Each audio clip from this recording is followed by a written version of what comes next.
Former President Donald Trump says Manhattan prosecutors are preparing for his arrest. On Saturday, he posted on his Truth social media platform that he would be arrested tomorrow. A New York grand jury is investigating alleged hush money payments to an adult entertainment star after their sexual encounters. Trump also uses his post to urge supporters to protest if he is arrested. We want to bring in Dr. Todd Collins. He's a Western Carolina University political science professor and an attorney. Dr. Collins, thanks for being here with us this morning.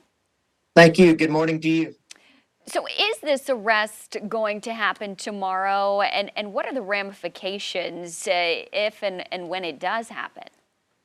Well, it seems more likely to happen at some point. We're not sure when that is. There's been no official word.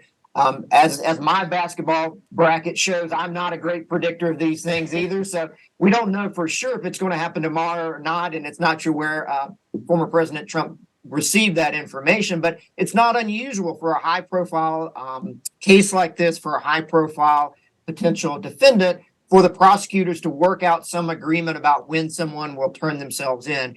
It's not a violent case. It's not a case where there has to be some secret where they're trying to find this person and then get them because they're afraid some violence or a standoff would take place.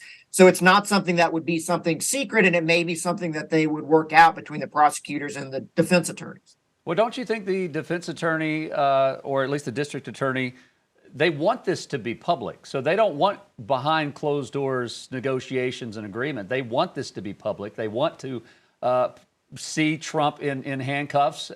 Could that backfire, though? Could that help Trump possibly have sympathy votes as he continues to run for president? Well, it very well could. I mean, there could be benefits on both sides from having this a public perp walk or whatever we want to call it, because for former President Trump, this is a media moment. We're talking about him right now, and he's not been in the media as much, obviously, as he was when he was on Twitter and president of the United States. So it's a moment for him to gain support. And what we've seen, there are political scientists and communication experts that have kind of making their careers on the social media posts of President Trump and what those mean.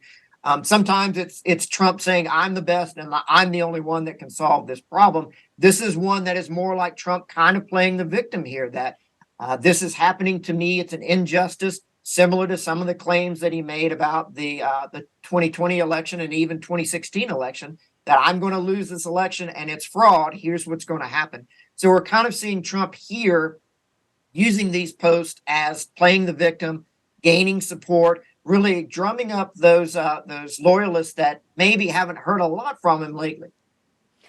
Dr. Collins, we know that Donald Trump, the Trump family, has been tied up in civil litigation for a number of different issues and years. But this criminal charge, how does that, if at all, change the landscape as we tick down to November 2024?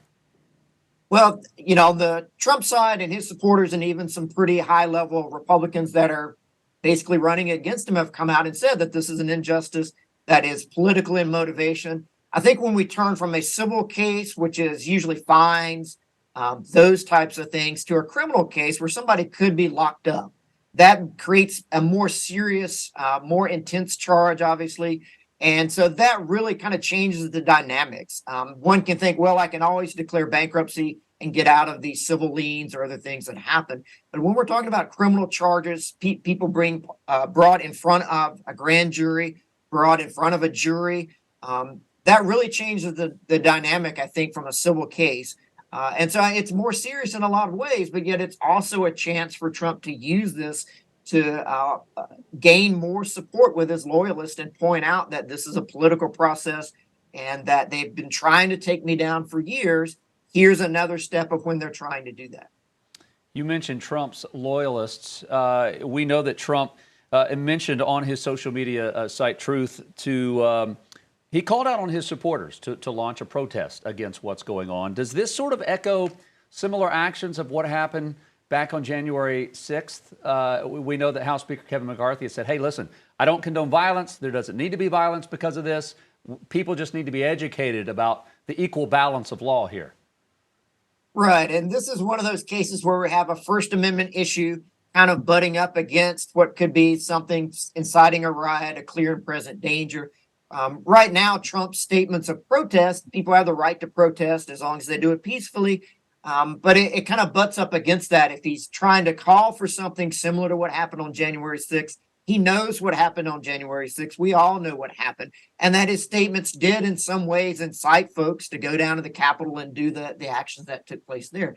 So whether it rises to the level of some kind of criminal offense, probably not, because he's not saying, go at this time with your pitchforks and attack these people. But it does raise those issues that we saw to that terrible day on January 6th. And we hope that that wouldn't happen again. Again, this is maybe Trump trying to stir up more support for himself, getting people inspired to back his presidential campaign.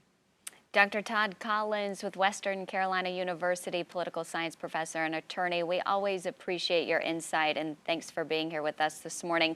We certainly will have a lot to talk about between now and the election, so thank you for your time. Thank you. Have a good day. You too. Good to see you. Well.